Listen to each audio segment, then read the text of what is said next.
রাসূল সাল্লাল্লাহু আলাইহি ওয়াসাল্লামের লিডারশিপটা ছিল এথিক্যাল লিডারশিপ, কিন্তু এইটার অনেক বড় ক্রাইসিস আমাদের সমাজে, আমাদের নেতৃত্বের মাঝে। কি বলেন? নৈতিকতার ঘাটতি আছে না? নৈতিকতা বিবর্জিত নেতৃত্ব, এটা দিয়ে কিছুই হয় না। একটা জাতির ধ্বংসের জন্য নৈতিকতা বিবর্জিত নেতৃত্বই যথেষ্ট।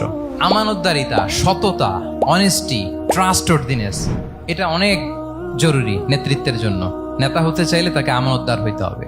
যদি একজন ট্রু লিডার কেউ হতে চায়, তার মধ্যে আমানতদারিতা চাই। কি চাই? আমানতদার, তাহলে ইন্টিগ্রিটি। মজার ব্যাপার হচ্ছে, মক্কার কুরাইশরা, মক্কার লোকেরা রাসূল সাল্লাল্লাহু আলাইহি ওয়াসাল্লামের কাছে এসে আমানতের সম্পদ গচ্ছিত রাখতো। আবু জাহেলের কাছে রাখতো না, উতবা, শাইবা, ওয়ালিদ ইবনে মুগিরা, কারো কাছে রাখতো না। খেয়াল করে দেখেন, দল করে আবু জাহেলের, দল করে কার?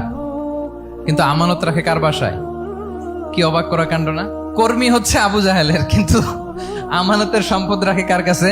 মুহাম্মদ সাল্লাল্লাহু আলাইহি ওয়াসাল্লামের বাসায়। রাসূল সাল্লাল্লাহু আলাইহি ওয়াসাল্লাম যেদিন হিজরত করবেন, উনি সাইয়েদনা আলী রাদিয়াল্লাহু তাআলা আনহুকে অ্যাসাইন করে গিয়েছেন যে, আলী তুমি থাকো, তুমি কয়েকদিন পরে মদিনায় হিজরতে যাবা, আমার কাছে যত আমানতের সম্পদ আছে এগুলো তুমি আগে বিলি করে তারপরে যাবে। রাসূল সাল্লাল্লাহু আবু বকর রাদিয়াল্লাহু তাআলা আনহুকে নিয়ে চলে গেলেন। আলী রাদিয়াল্লাহু তাআলা আনহুর টানা 3 দিন লেগেছে যে ডেপোজিটগুলো রাসূল সাল্লাল্লাহু আলাইহি ওয়াসাল্লামের কাছে ছিল, আমানতের যে জিনিসগুলো ছিল, এগুলো বন্টন করতে সাইয়েদনা আলী রাদিয়াল্লাহু তাআলা আনহু 3 দিন সময় নিয়েছেন। 3 দিন। এত পরিমাণ আমানতের সম্পদ রাসূল সাল্লাল্লাহু আলাইহি ওয়াসাল্লামের কাছে ছিল। আল্লাহু আকবার।